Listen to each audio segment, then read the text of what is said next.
За юу айцхан бамбарнууд минь. Торонеко сууг нь хэдийн 40к саб хүрсэн тул сабаа дарсан бүх бамбарнуудаа маш их баярлаа. Гэхдээ бүх үздэг хүмүүсийн яг 70% стил сабаа дараагүй мөртлөө үзээд л байт юм байлаа шүү. Хурууга ганцхан хөдөлгөөл сабаа дарчгаад яах вэ дээ?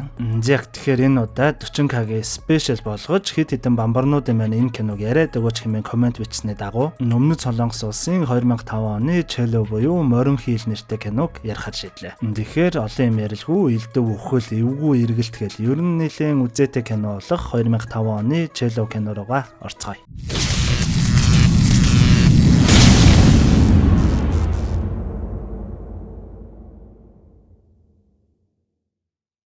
Нэгэн бүсгүй Cello буюу Морин хийл тоглож харагдах ба гинтэл эмнэлгийн түргэний орон дээрх үзэгдэл харагдсанаар кино маань эхэлнэ. Морин хийлээ цаашдаа хэдүүлээ зүгээр хийлгээд л яриад явчихъя. Энэ бол манай киноны гол дүр болох Мижу. Ажлынх нь хүн манай Мижуд хандан танай нөгөө найз байсан Теоны дүү хаяон Европоос бүр мөс ирчихсэн юм байна лээ. Тэгээд өөрийнхөө хийлийн тоглолтоо хийнэ гэд урилга бас энийг чамд өгүүлсэн гэд нэгэн цаасан ууттай зүйл өгөхөд манай Мижу нэг л тухгүй байгаа нь харагдана. Манай Мижу эмээ гарган уучгаад өрөөнөөс гарах гэтэл нэгэн оюутан орж ирснээ таны тавьсан дүнгээс болоод миний гэрэлт ирээдүй бүр замхарчихлаа. Таны багшийн ч гэждээ энтер гэдэл их л ууртай харагдана. Тэгснээ багшаа та араа харж аваарай. Би хариуг нь заавал өгдөг хүн шүү гэдэл манай Мижугийн гараас атгатал гаран дээр нэлээд том майдсан гэмээр сорив байхан тэр. Манай Мижуч гэртээ харахаар машиндаа суутал өнөө зөвүүн сурагч нь дугуунд нь автирк зоогоод хагалчихсан байхан тэр. Дугуугаа янзлуулчгаад гэрлүүгээ харих замдаа нөгөө найзынхаа дүүгийн өгүүлсэн цаасан уутыг үзвэл нэгэн касет байх ба тоглолбол хийлийн ая байхан тэр. Тэр аяыг нь сонссноо манай Мижу их л сандран нэг л тогтворгүй болж эхлэх ба гинтэл өрүүлэн өөрөө хөдлөн нэгэн том ачааны машиныг яг мөргөнгөө алдаад зогсдог. Яг энэ хэсгийг манайхан тогтоогоод аваарай. За хойштоо нэг үйл явдалтай маш эвгүйгээр холбогдно. Ашгүй дайжгүй зөрөөд гэртээ харин машина гаражтаа оруулцгаад нөгөө сорвоо хараад их л бодлогоширч байгаад нөгөө кассетыг гаражтаа үлдээгээд гэртээ орохоор явхад утсанд нь та жаргалтай байна уу? Жаргалтай байх хэрэгтэй шүү. За гэд их л зөв мессеж нэгэн нууцсан дугаараас ирхэн тэр. Манай Мижу энийг нөгөө зөвүүн сурагч охноос ирсэн хэмээн бодон басамжилсан шинжтэй нэг инээснээ хашаандаа орон нохоогоо эрхлүүлэн байхад гинтэл ханаа ээжээ химэхтүй цөврэтэн сонсогдхон тэр. Манай хүнч гэртээ ороход хинч байдаггүй ба гэрийнхнийгаа хайн бур гайхан явсаар дээврийнхээ өрөөнд ортол гэрийнх нь төрсөн өдрийн мэнд гэдэл гинтийн бэлэг барьхан тэр. Манай Мижу лагаа үлээтэл нөхрийнхэн дүү нэгэн бэлэг өгсөн нь маш ховор пянз байдаг. Нийгэм ховор зүйлийг хаанаас олвоо гэтэл нөхрийнхэн дүү манай сүйт залуу Манхэттны бүхэл эртний зүйлс зардаг дэлгүүрүүдээр явж байгаад олсон юм аа л гэхин тэр. Нөхөр нь ч бас бэлэг болгон нэгэн зүйлт өгөхөд манай Мижу их л баяртай харагддаг. Тэгснээ бага охин нь ээж гоё юм үзүүлээ ихч тоо мэддэг болсон гэдэл 1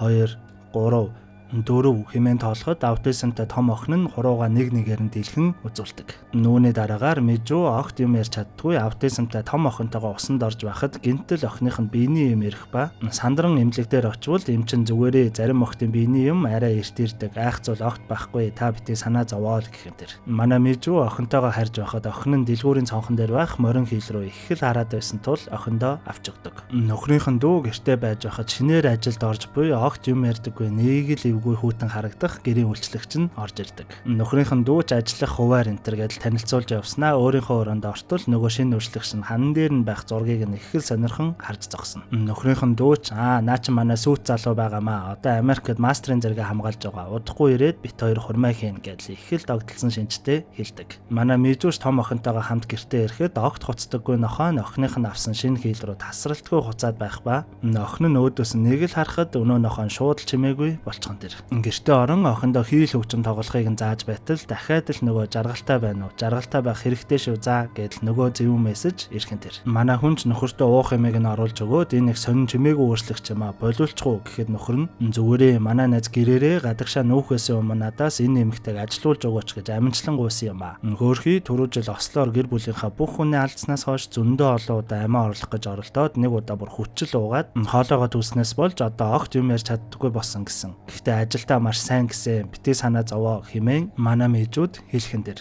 Нөхрийнхэн дүү манай хүний бага охинтой тоглож байхад Америкаас сүйт залуугаас нь дуудлага ирэх ба энэ үед манай Мижу унтаж байхад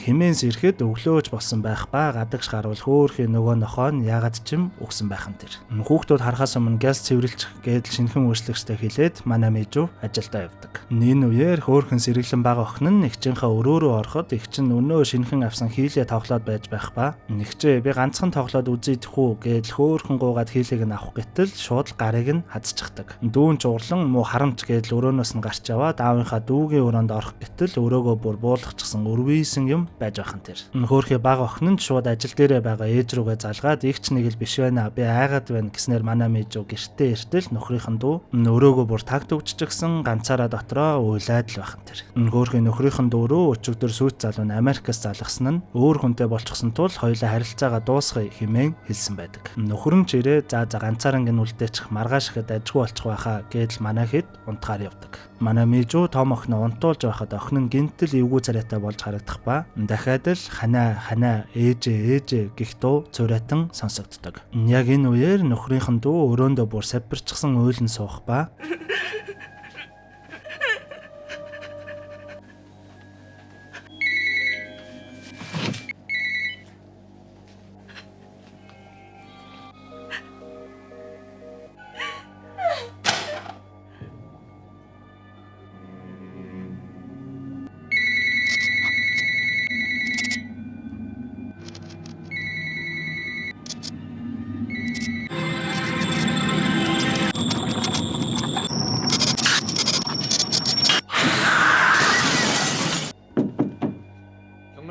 гэрийнхэн ч үүнийг нь сонсон бүгд сэрцгээж илүүдэл хүрээрээ өрөөг нь онгойлгон оруул цонх нь хагарчихсан нөхрийнхэн дүү байдаггүй. Манай Мижүүд сандран доод давхартаа очиход нөхрийнхэн дүү хоолоогоо боомлон өнгөрсөн байдалтай байх ба энийг нь том охин нь юу ч болоогүй мэтэл харан зогсож байдаг. Маргааш нь шууд л том охиныхоо эмч дээр нь очивол ашгүй элдв сэтгцийн цочрол энэ төр аваагүй байна. Одоохондоо бол зүгээр байна л гэх юм тэр. Оройч болж манай хүнийг усанд орж байхад нөхөр нь саяхан өнгөрсөн дүүгийнхаа өрөөнд орон явж байгаад нэгэн төгсөлтийн монтаж олж хардаг.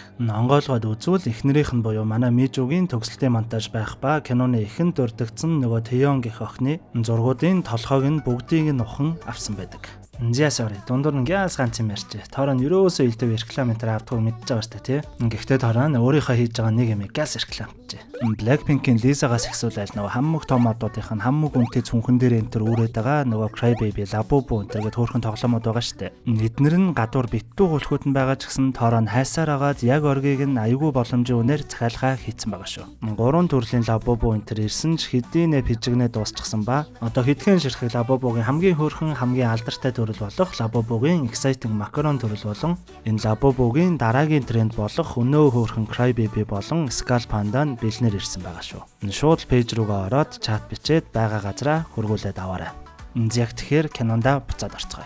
Маргааш нь болж гэрийн үйлчлэгч нь машины гаражийг цэвэрлэн явхдаа санаандгүй нэгэн касет олсон нь нөгөө манай Мижүүгийн сонсоод их л айгаад гаражтаа оруулан үлдээсэн касет байхан тэр. Тэгснээ гинтэн шууд тэр касет дээр нь Тэйэн болон Мижүүгийн хамтрал гэх бичиг гараад ирдэг. Нүунийг нь гэрийнх нь үйлчлэгч яагаад ч юм хийлээ тоглож байсан том охинд нь шууд л өгчдөг. Энэ үеэр манай Мижүү ажил дээр очин локроо нээтэл үхээд бүр өтчихсөн шувууг хэн нэгэн локерт нь хийчихсэн байх ба манай Мижүү өнөө өөрийг нь занаад байсан зөвүүн сурагчийг гээд шууд ланг руу ороод дарбайтал нь алгадхан тэр. Мэдээ цагтаа сэргэлэгч болоход нөгөө сурагчийн ээж нь сүртэй бай жоохон охинтой маргалдчаа цагтаа сэргийлэх энэ төр болоод гээд юу ч болоогүй мэтэл байх ба цагтаа нь манай Мижүүтэй тусдаа уулзсан нэгэн зүйл хэлдэг. Тэр нь тэр сурагчийн утсыг шалгахад тань руу огт мессеж бичээгүй байна. Тэр жаргалтай байна уу? Жаргалтай авах хэрэгтэй шүү за гэдэг мессеж нь өөр хүнээс ирсэн юм шиг байна л хэмээн хэлдэг. Манай хүн ч цагдаагийн газраас гарan гэртээ ирэхэд том охин нь нөгөө касетыг нь тоглуулчихсан байх ба шууд тоглуулагчийг нь зогсоогоод том охин руугаа энийг хаанаас олсон гэдэл шууд уурлаж эхэлдэг. Хөөхий том охин нь юм ярьж чаддгүй тул шууд л орилох ба энэ үед нөхөр нь орж ирэн касет дээр байгаа Тэйон болон Мижүүгийн хамтрал гэх бичгийг нь олоод харцдаг. Тэгснээ манай Мижүүгээс шууд л энэ Тэйон гэж хин юм яагаад энэ касетыг тэгж их үзий ядаад байгаа. Бас төгсөлтийн монтаж дээр яагаад ганц тэр охины зургуудыг нь толгойг нь ухаад авчихсан байгаа. Ер нь чи яг юу юу нуугаад байгаа юм бэ гэдэл манай хүнийг байцааж эхэлдэг. Юу ч бишээ гэдэл нэлээд гүрийсэн манай Мижу эцэст нь үнэнгээ хэлдэг. 10-аад жилийн өмнө манай Мижу Тэйон гэх найзтайгаа их л дотн найзалдаг байсан ба Тэйон найз нь манай хүнээс арай муу хийл тоглодог байсан тул элдв тэмцээн уралдаанд дандаа л манай хүний доор буюу 2 дугаар байранд ордог байсан гин. Тиймээс сүүлдээ манай хүний сүүдэрт байнга явахаас дургуун хурч манай Мижу үзэн ядах болоод нэгэн бичлэгийн студиэс гарч явахдаа найз Тэйон жолоо барьж байсан ба шууд санаатаагаар манай Мижу гэмтэхээр осол гаргасан байдаг. Гэвч ослын дараа найз Тэйон өөрөө аим өргөдөж манай Мижу энэ гар дээрх сорвоо олж авсан ба тэр өдрөөс хойш хийл хөгжмийнхаа карьерийг орхисон хэмээн хэлдэг. Маргааш нь манай Мижу тэр найз Тэйоныхаа дүү буюу киноны эхэнд дурддагсан хаяоны тоглолт дээр ирэн үзэж байтал гинтэл тэр дүүн өнгөрдөг найз Тэйоныхын дүрээр харагдах ба цочоод шууд гараад гүйхэд нөгөө ханаа ээжээ гэх дуу дахиад л цуурайтан сонсогддог. Яг энэ үеэр сэргэлэн хөөрхөн бага охин нь эгчийнхээ өрөөнд орон хийлийнх нь хайрцгийг сонирхож байгаад өрөөнөөс нь гарах гэхэд гинтэл өрөөнийх нь хаалга дүгжигдэх ба бөөн хар зүйл бүрхэж байснаа нэг л харахад бага охин нь тагтнаасаа зүгдсэн байдалтай байх. Яг дээр нь том охин нь зогсох ба манай Мижу гэртээ ирэхэд том охин нь дүүгийнхаа хуруунуудыг түлхэж байгаад дүүгээ унгаагаад алччихдаг. Үүнийг нь харсан манай Мижу ч охиноо тэрэн уссан бороонд уйлан суудаг. Нөхрөөсөө юу болсон тухайгаа нууж дөнгөж сая өнгөрсөн хөөхөө бага охиныхоо биеийг зойрондоо оруулаад нуучдаг. Нөхөр нь шуудангийнхаа хайрцагнаас ирсэн илгээмжүүдээ аваад гэртээ орж ирэх ба бага охиноо хайцсан тухай асуухад манай Мижу охиныг цуслан явуулчихсан. Сүүл танаа дүү өнгөрсөн энтрээс болоод охин нэлээд стресстэй байсан тул цусланд явуулчихсан.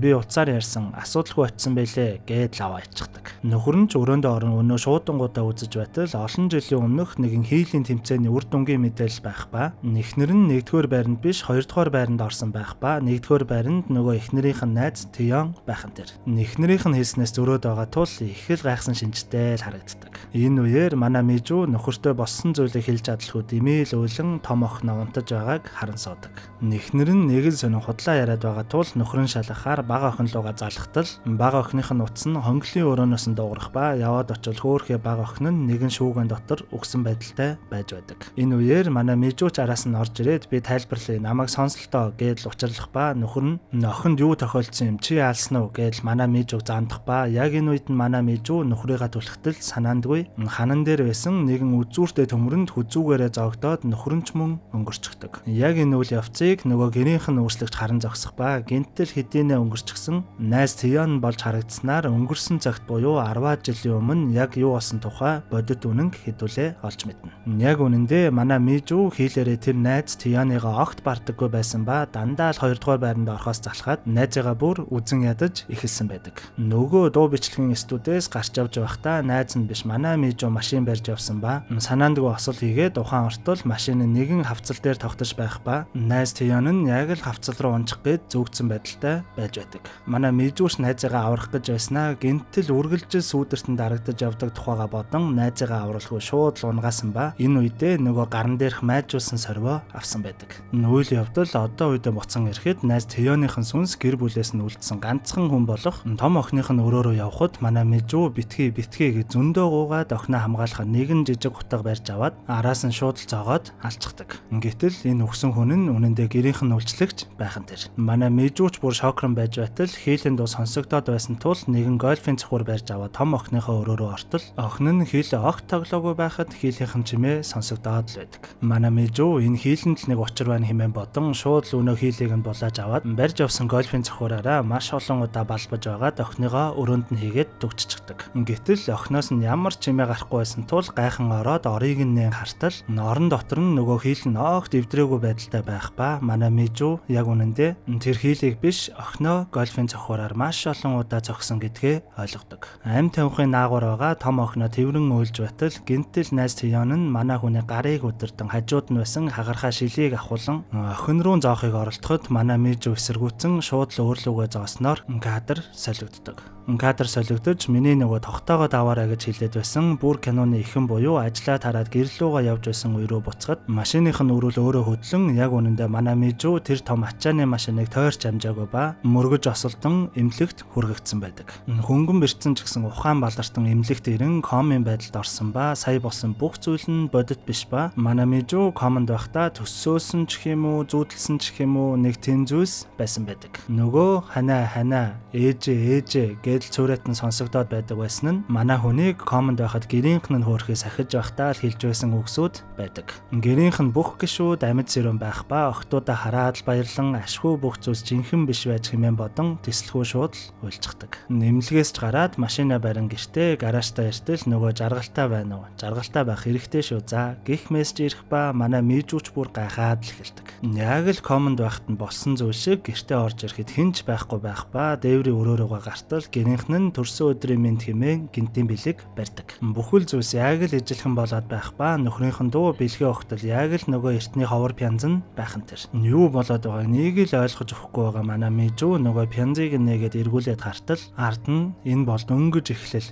Тэйон хэмээн битсэн байх ба гинтэл үгсэн найз Тэйоных нь гар гарч ирснээр кино маань дуустдаг. Өөрөөр хэлбэл бүр анханасаа комон дотор болсон бүх зүйл буюу тэр эвгүй заналтай мессеж, локерт нь хийсэн өгсөн шувуу, том охин нь санаатаагаар дүүгээ алдаг гэд бүх зүйл нь найз Тэйоных нь хийсэн зүйл байсан ба анханасаа манай хүний гэрт шинэ гэрийн үйлчлэгчийн дүрээр ирсэн байдаг. Манай Мижүү комносоос ирээд буцаад энгийн амьдралтаа ирсэн ч найз Тэйоных нь сүнс тайван орхихгүй л боллоо. Яа хит хитэн хүмүүс энэ кино гоё шүү яриарэ гэдгээс нэрэл аргагүй байсан юм байна да тий. Бас л нэлээ эвгүй толгой эргүүлсэн үзээтэй кино байлаа шүү. За тэгээд энэ хүртэл үзсэн бүх бамбарнуудаа баярлаа. Дараагийн кино удахгүй тул манайха юу ихэ мэдж байгаа штэ тий. Сабаа дараа л сүсэглээ байж байгаарай.